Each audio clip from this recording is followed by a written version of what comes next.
Okay, very simple video for tonight, and I'm sure it's something people know how to do, but I always feel that to share what I know, even the simplest things sometimes, it's just nice to share. So I'm adding like tassels or fringe to a project. I don't know if you'll remember, if you're somebody that follows my Facebook or, yeah, probably my Facebook.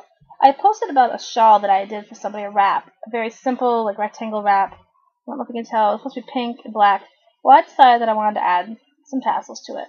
I figured it just gives it a little different feel and adds a little more length on the ends for her. Now these are pretty long, but the key is for me is keep the string you're going to put on there as tassels or fringe, whatever you want to call it, long. It's easier to trim them down than obviously to add.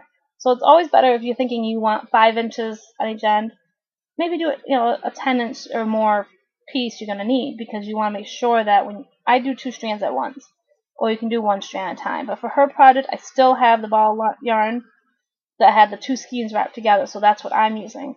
So, because it's not going to be that big. This is the size of the tassels. I mean, that's the yarn. It's very thin. But all I'm doing is a very simple project. I have one of my template ones. I cannot tell you how long it is. I didn't measure. I just eyeball the length I want. And I'm holding it against the 2 strands that were in the ball yarn, and I'm just sliding my hand down until I find where, you see how this is ending right there? You want to find the end. How you can see this, where those end, and then you're just going to snip them.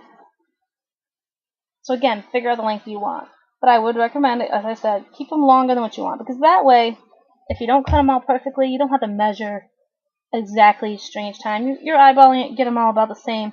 Use the one you started for the first one, and you'll pretty much have a good idea. And you can keep all of them in your hand, and again, you grab the ball of yarn that you have, whether it's 1 or 2 strands, line it up with the ones you have in your hand as best you can, and just scroll or roll it down to get where the ending is, and then you do your snip, because they all kind of will match up right about there.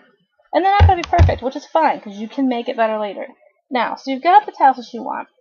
What is it to remember about putting them on is, depending on the yarn and the pattern you did, you want to be consistent on the side that you start putting them in. For example, I'm lucky that this is a good reversible pattern I did, so it doesn't really matter whether I bring my crochet hook through this way or if I bring it through that way. The tassels, as you can see, look fine on either direction. But sometimes I've added them to things and it was a little messed up because I went on the wrong side. I know it sounds weird, but you'll notice it. So try to keep the same side going on and work your way, pretty much you're working your way down. And I actually noticed that I need to throw another one in between here, because I just randomly pick them. I don't measure out every 5 inches or 6 inches or ½ inch or whatever for putting the tassels. I just go with what I eyeball it to see where I want it. So if you're somebody that wants it specific, then get out your ruler and kind of mark it. But pretty much if you do one right after the other, which you can kind of see up here, I was doing like one right after the other. So it looks pretty cool, and it's hard to show because I'm sitting down.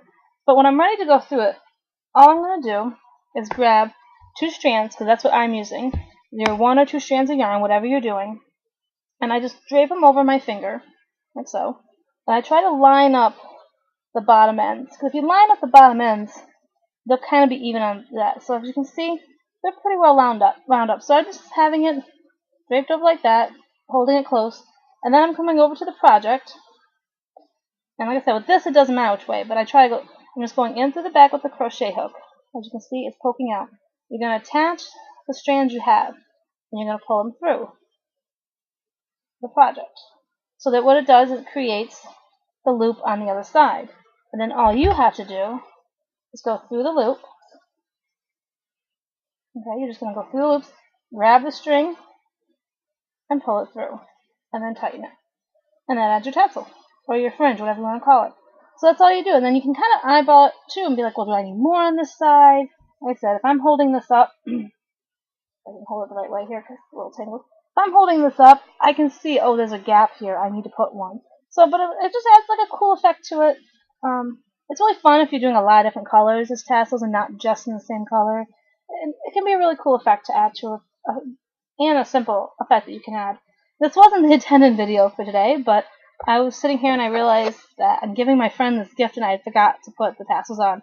So that inspired me to do this quick little video for everybody about adding them. I have other videos in the works. I am currently working on baby booties and a couple other things that I'm hoping to do a video for.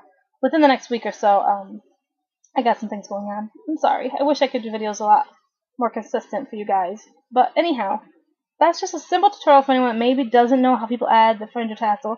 That's the way I do it. It doesn't seem, it seems to be, pretty sturdy. They don't seem to come out. And it's just something fun you can add. And you can even be more creative. If your yarn is thin enough, you could thread it through some of like the pony beads that I've used before. And you could probably make a cool effect on the edge with some pony beads. Of course, now I just thought of that, and that would have been really cool to do for my friend. But, oh well. So yeah, just a quick little video. Everyone has a good night.